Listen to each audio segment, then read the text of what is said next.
നമസ്കാരം. ഞാൻ ഭടൻ സതീഷ്.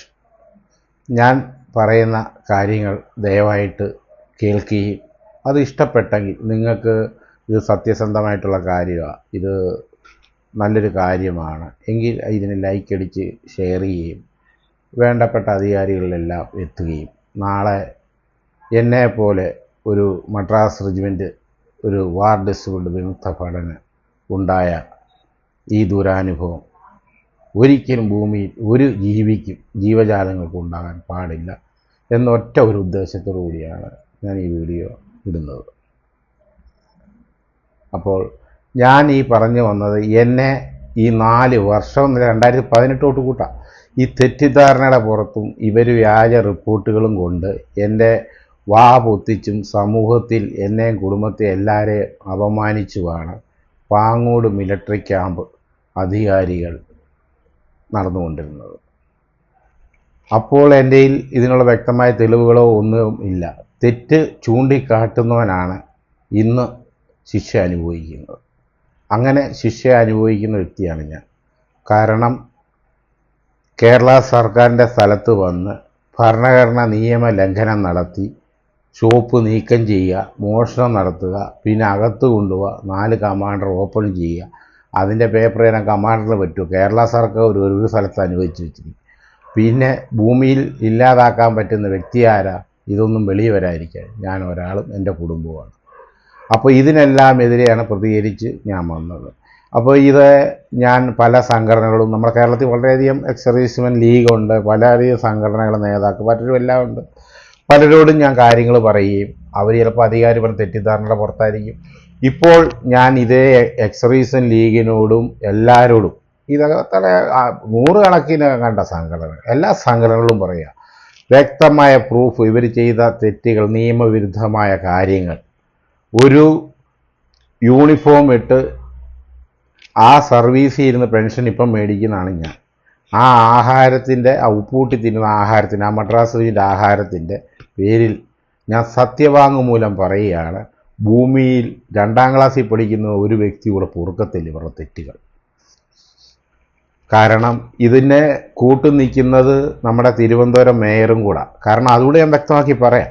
കാരണം ഞാൻ ഇലക്ഷനൊക്കെ സമയത്ത് ഇതൊക്കെ ഇട്ട് കഴിഞ്ഞാൽ എല്ലാവരും പറയാം രാഷ്ട്രീയപരമായിട്ടാണ് ഇവൻ അതിന് വേണ്ടിയിട്ടാണ്. എനിക്ക് ഇതിൻ്റെ അകത്തൊന്നും യാതൊരു ബന്ധവുമില്ല, വലിയ രാഷ്ട്രീയമായിട്ടും അതിനെക്കുറിച്ചൊന്നും വലിയ കഴിവില്ല. പറയാൻ കാര്യം, മേയറുടെ കാര്യം പറയാൻ കാര്യം, ഇതേ മേയർ എടുത്ത് നിയമവിരുദ്ധമായിട്ട് നീക്കം ചെയ്തിട്ട് കുറഞ്ഞ ഒരു 6-7 പ്രാവശ്യം അവരുടെ അച്ഛനും പറയാം, അമ്മയ്ക്കും പറയാം, എല്ലാവർക്കും അവരുടെ വീട്ടിൽ ചെന്ന് അപേക്ഷ കൊടുക്കുന്നു, താണുകേണ് വീണ് പറയുന്നു ഇന്ന പോലെ എനിക്ക് സർക്കാർ. എന്നിട്ട് ഈ മേയറും സ്റ്റേഷൻ റിപ്പോർട്ടർ അധികാരികളും എല്ലാവരും കൂടെ ചേർന്നാണ് എൻ്റെ കേസ് അങ്ങ് ക്ലോസ് ചെയ്ത്, ആരും അറിയാതെ. എന്നിട്ട് എന്നെ സമൂഹത്തിന് മുന്നിൽ തെറ്റുകാരനായിട്ട് ചിത്രീകരിക്കുകയാണ് ചെയ്തിട്ടുള്ളത്.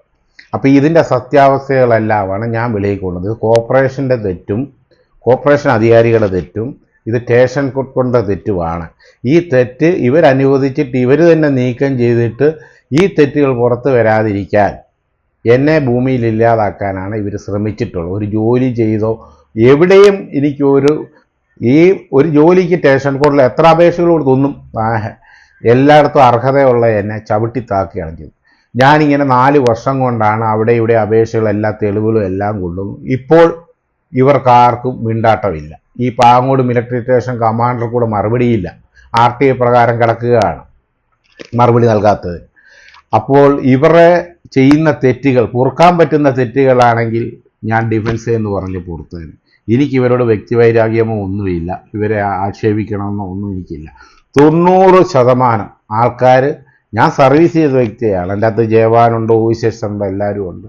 എല്ലാം എൻ്റെ അനുഭവത്തിൻ്റെ വെളിച്ചത്തിൽ ഞാൻ പറയുകയാണ്. ഇതുപോലെ ഈ സ്റ്റേഷൻ ക്വാർട്ടർ പാങ്ങോട് ഇത്ര കീടങ്ങൾ 10% കീടങ്ങളാണ്. അതുകൊണ്ട് ഞാൻ നഗ്ന സത്യമാണ് ഈ പറയുന്നത്. അപ്പോൾ ഇതെല്ലാം മേലധികാരികളിൽ എത്തിക്കണം. നിങ്ങൾക്ക് വേണ്ട വീഡിയോസ് വേണം, വീഡിയോസ് നൽകാൻ തയ്യാറാണ്. രേഖകൾ വേണം, ലൈസൻസ് വേണോ, ആർമിയുടെ ഇറക്കം, ഇതെല്ലാം എൻ്റെ കയ്യിൽ ഇപ്പോൾ ഉണ്ട്. ഇപ്പോൾ ഇവർക്ക് ആർക്കും മിണ്ടാട്ടമില്ല. അപ്പോൾ ഇതെല്ലാം എക്സ് സർവീസും പാർട്ടിയും സർവീസ് പാർട്ടികളും പൊതുജനങ്ങളും 2ാം ക്ലാസ് തൊട്ട് ആബാല വൃദ്ധം വരെ അറിഞ്ഞിരിക്കണം. കാരണം ഞാൻ ഒറ്റ ചോദ്യം ചോദിക്കുകയാണ് പൊതുസമൂഹത്തോട്. ഇതേ എക്സർവീസ് ലീഗിനോടും സംഘടനകളോടും എല്ലാം അനന്തപുരി എന്തൊക്കെയുണ്ട്, ഇമാരെല്ലാം ഒത്തിരി ഉണ്ട്, ഈ സംഘടനയോടെല്ലാം ചോദിക്കുകയാണ്. ഇതേ റോഡിൽ ഇവർക്ക് അധികാരമില്ലാത്ത ഈ റോഡിൽ ഇറങ്ങി ഇവർ ഭരണഘടനാ നിയമം ലംഘിച്ച് അധികാര ദുർവിനിയോഗം നടത്തിയെങ്കിൽ ഇതേ അവസ്ഥ തന്നെയല്ലേ ബോർഡറിലും ഇതേ സ്റ്റേഷൻ കമാൻഡറുടെ പവറോടുകൂടി ചെയ്യുന്നത്? ഇവർക്ക് അധികാര ദുർവിനിയോഗത്തിന് ഇതെല്ലാം കൂട്ടുനിൽക്കുന്നത്. ഇതിനുള്ള മറുപടി തരാൻ ഇന്ന് ഈ ഭൂമിയിൽ ഈ മാതൃരാജ്യത്തുള്ള ഏതൊരു വ്യക്തിക്ക് നൽകാൻ സാധിക്കുമോ? നിസ്സാരമായി കാണാൻ സാധിക്കുമോ? അപ്പോൾ ആരാണ് ശരി, ആരാണ് തെറ്റ് എന്ന് ഞാൻ ജീവിച്ചിരിക്കുമ്പോൾ തന്നെ അറിഞ്ഞിട്ട് എൻ്റെ ശ്വാസം പോയാൽ മതി എന്നാണ് എൻ്റെ ഏറ്റവും വലിയ അന്തിമ അഭിലാഷം. ഇതിനു വേണ്ടി മാത്രമാണ് ഞാനിവിടെ നിന്ന് പോരാടി ഫൈറ്റ് ചെയ്തുകൊണ്ടിരിക്കുന്നത്. ഇതൊന്ന് അറിയിക്കാൻ വേണ്ടിയിട്ടാണ് ഈ വീഡിയോ എടുത്തത്. കൂടാതെ ഈ വീഡിയോ യഥാർത്ഥ സ്ഥലത്ത് യഥാർത്ഥ പോയിന്റ് രേഖകൾ സഹിതം പാർട്ട് 1, 2, 3 ആയിട്ട് ഞാൻ എൻ്റെ ഇതേ ഫേസ്ബുക്കിൽ കൂടെ ഞാൻ എൻ്റെ ഇടുന്നതാണ്. കാരണം ഞാൻ ന്യൂസ് ചാനലുകാരും പ്രസ് മീറ്റ് നടത്തി ഇതെല്ലാം ഉണ്ട്. എല്ലാ അധികാരികളും ചവിട്ടി താഴ്ത്തി ഇതൊരു ന്യൂസിൽ കൂടെ വിടാതിരിക്കാൻ വേണ്ടി എല്ലാ പ്രസ് മീറ്റിൻ്റെ പേപ്പറുകളെല്ലാം ഉണ്ട്. അത്ര വൻ ശക്തികളാണ് ഇവർ. അപ്പോൾ അതുകൊണ്ടാണ് ഞാൻ എൻ്റെ മീഡിയ കൂടി എൻ്റെ മനസ്സിലെ കാര്യം നിങ്ങളിൽ എത്തിക്കാൻ നോക്കുന്നു. അതിൻ്റെ അകത്ത് എൻ്റെ തെറ്റുകുറ്റങ്ങളുണ്ടെങ്കിൽ സംഘടനകൾ ക്ഷമിക്കുക. ഞാൻ ആരെ അപമാനിക്കാൻ വേണ്ടി പറഞ്ഞല്ല. പല അധികാരികളും നിങ്ങളെ തെറ്റിദ്ധരിപ്പിച്ചിട്ടുണ്ടാവും.